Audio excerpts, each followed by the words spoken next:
Petra Varga. I'm a first-year PhD student and a pediatric resident at the Heim National Pediatric Institute. My supervisor is Esther Tuvoy, and my scientific methodology supervisor is Vanda Máté. I have a vision to modernize clinical care and research support in pediatric oncology. And to achieve this, I have a mission to bring in future-proof global approaches in risk stratification and therapeutics of childhood cancer. Currently, I have two projects. The first one is to compare the prognostic accuracy of different prediction models used in childhood cancer. And the second one will be a registry initiation project. We would like to establish the first Hungarian chimeric antigen receptor T-cell therapy registry and its interconnecting biorepository. So about my first project, which will be a meta-analysis. Approximately 400,000 children and adolescents develop cancer worldwide each year, and even though the survival in high-income countries is more than 80%, we still have some room for improvement. For example, the survival after relapse is much worse. Here you can see an example of acute lymphoblastic leukemia, and you can see that the survival after relapse is around 50%. We think that predicting the prognosis is crucially important because it will determine the initial therapy of the individual patients.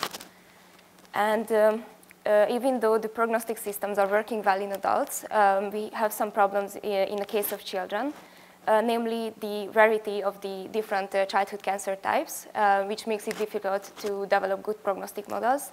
Here you can roughly see on this graph that the incidence of these different childhood cancer types is very, very small. And international collaborations are needed to provide sufficient data to enhance research. And the WHO said that childhood cancer data systems are needed to drive continuous improvements in the quality of care and to inform policy decisions. Therefore, our aim is to compare the accuracy of different prediction models in childhood cancer. In our research, we will consider all kinds of pediatric cancer patients, and we will group the prediction models into three families. The first is the clinical database models. The second one is the robust genetic and transcriptomic database modeling, and thank you. And the third one is the artificial intelligence-based modeling. We will measure the prognostic accuracy of the different models. For this, the primary outcome will be the area under the receiver operating characteristics curve, and the secondary outcome will be the concordance index. Our clinical question is what is the prognostic accuracy of the different prediction models in childhood cancer?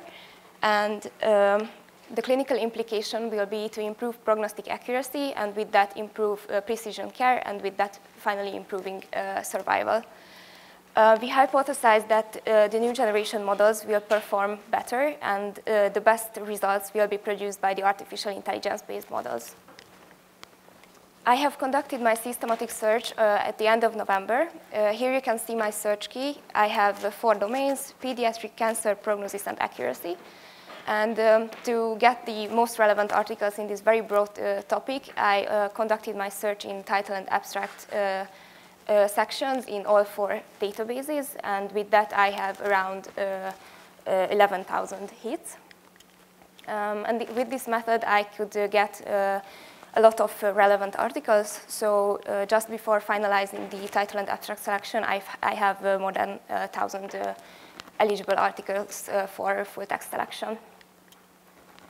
Now let me move on to the second topic, which is also considering big data sets and modern approaches. So as I said, we would like to initiate the first Hungarian CAR T-cell therapy registry and its interconnecting biorepository. The chimeric antigen receptor T-cell therapy is a new class of medicinal products which was first approved in 2018. This is an immune effector cell-based therapy, and it's indicated mostly in lymphoid malignancies. Also, it's indicated in pediatric care in the case of acute lymphoblastic leukemia. It's also used in multiple myeloma, and it's currently developed in other hematological malignancies and some solid tumors as well. And this therapy produced great clinical results. However, the toxicity is still very high. You can see from this number that the cytokine release syndrome is very prevalent in the case of this treatment. Depending on the exact type of product, it can occur in almost every patient. So we think that quality data would be needed for research to improve treatment efficacy and patient quality of life. So our aim will be to capture data on patients receiving CAR T-cell therapy and also associated information on CAR T-cell products if it's possible. The novelty of our registry would be, first, that currently only 2 registries exist that are dedicated to CAR T-cell therapy. The first one is the EBMT registry, which is an international one, and the second is the Descartes registry, which is a French registry. Therefore, many publications are only available in French, and we would like to make our registry in English, so probably it would be easier to reach for more researchers. Another good point of our registry would be that CAR T-cell therapy is just before initiation in Hungary, so we could start the data collection from the point of the first therapy here in Hungary. And the most important novelty would be that we would like to connect the biorepository to this registry as well. And with that, we would like to collect biological samples. And we will try to collect data about the cellular mechanisms of CAR T cells, which are directly related to the toxicities, for example, cytokine release syndrome that I mentioned before. For my first project, I would like to finish it in the spring of next year, and the second one in the fall of next year. And I would like to close my presentation with a quote from John Maynard Keynes. The difficulty lies not so much in developing new ideas as in escaping from old ones. And I would like to thank you for your attention.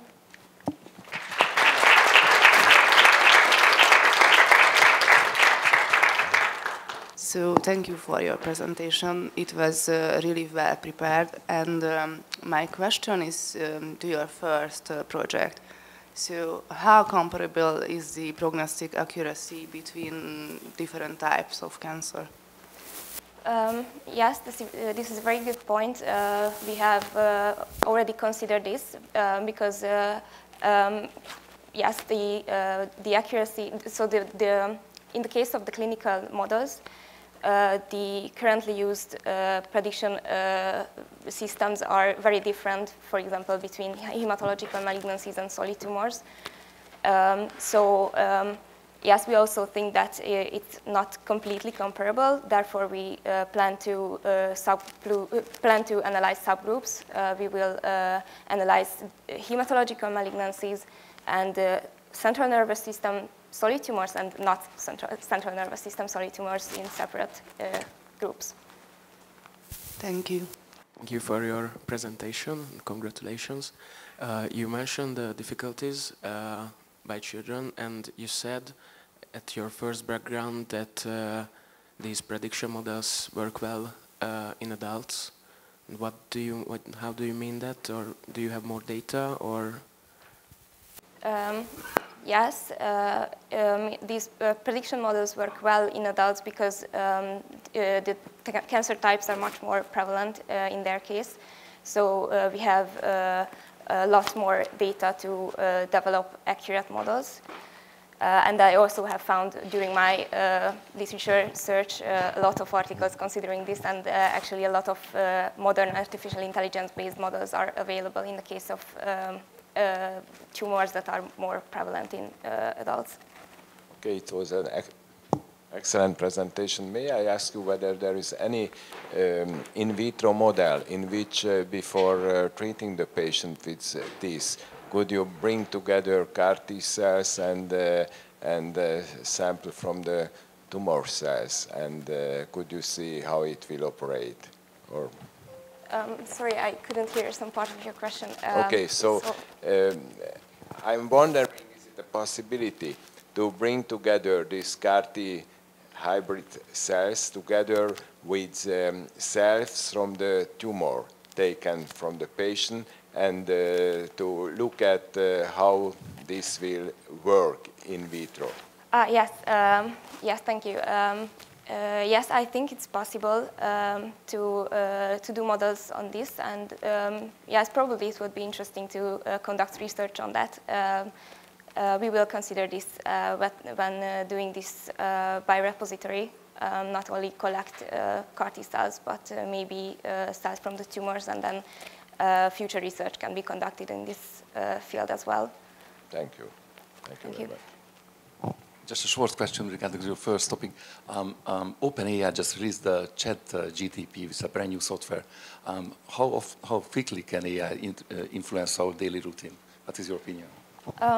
Well, I think it's, well, of course, it takes time to develop these models, but I think it's much quicker as you would think, because there is a method called transfer learning, with which we can use other AI models that were developed for similar problems. So, for example, in adult cancer prediction models or something like that.